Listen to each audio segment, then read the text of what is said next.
Welcome to the first video discussion that we have to go with the course material. Now, many of the video discussions or many of the workshops that you have in the class are not going to have a video discussion with them. They simply don't lend themselves to it. For example, the very first discussion dealing with situational awareness, that's really just an in-class experience, and in fact, if you're taking the class on demand or listening to the audio assets as part of a certification attempt, then you already have an audio discussion from the class. But a few of these actually lend themselves better to having a video accompany it, which is why we've included a number of the demonstrations as video assets. This first one here, the discussion regarding project planning, is just such a topic, so I thought we'd discuss this one together. One of the major points that's made in the course is that there are a variety of reasons that projects can fail, but the leading cause, according to project management experts, is definitely poor planning.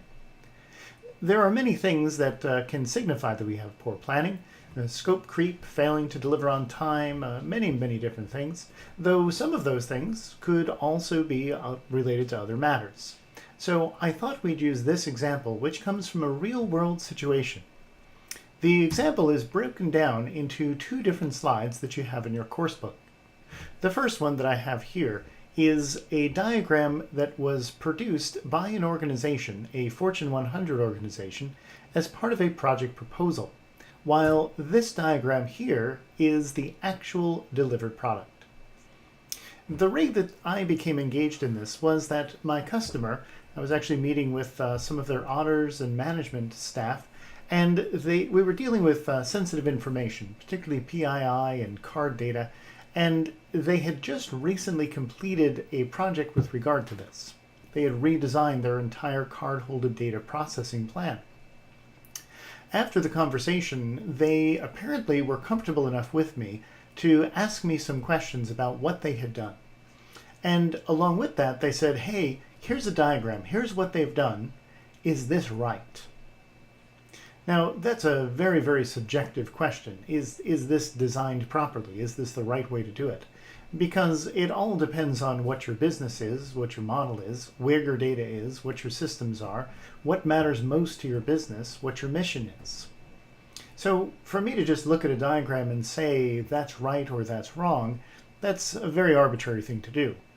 However, looking at this diagram, my response to them was, I don't know if this is right or wrong, but I can tell you that you definitely have a problem. Even if this is right, what you need to do is go back and ask the team for the original project documentation. They were wondering why that was. They went and did it, they brought it back, and what they brought me was what we have listed as the first slide. Now, I want to remind you, this is a Fortune 100 corporation. They have billions of dollars. They do all kinds of projects. They are a technology company. The proposal was this. They were going to simplify how card data is handled and handle everything in a consistent and secure way. That was the proposal.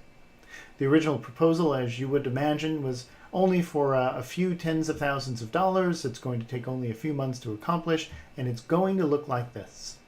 Now this is a very simple diagram. This looks wonderful.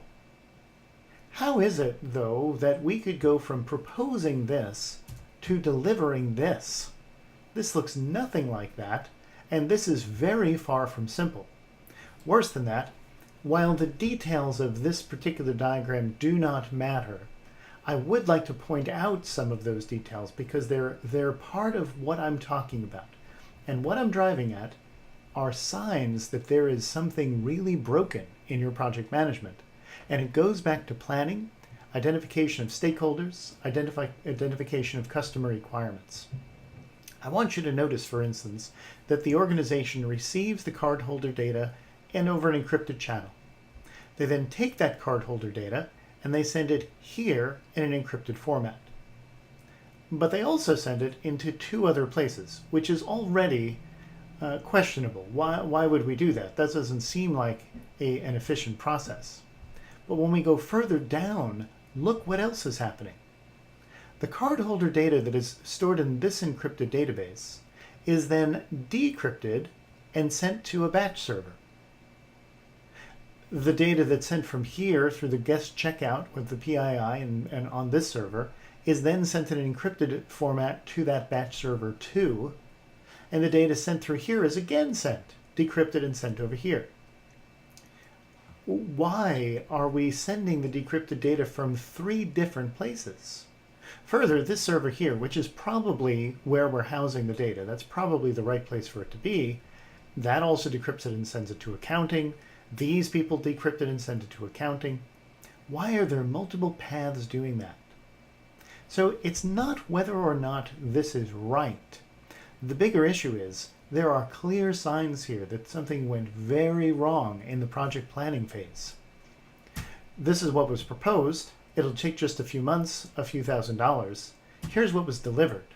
Vastly over budget and took more than 2 years to complete.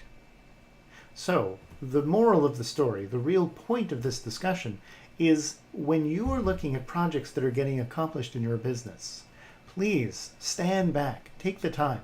It can be very difficult to do because we're often trying to meet so many different goals, so many different deadlines. And once one project is closed, we're just glad to have it off our desk.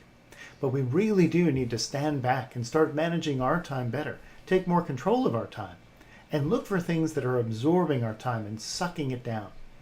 Poor project management is just such one of those things.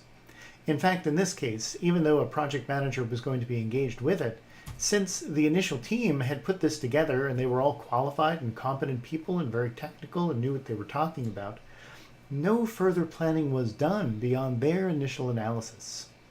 When you see signs like this, take the time, step back, ask questions, and look for the root cause.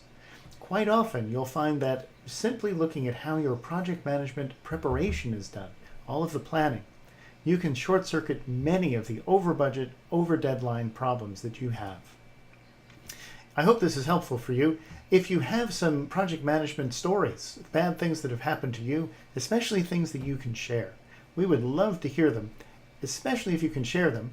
I'm happy to recreate diagrams and things like that, but it adds more weight when we add additional examples of real-world situations. I hope that in the live class you felt free to share some of your experiences there too. Thanks so much for listening. We hope you enjoy the rest of the class.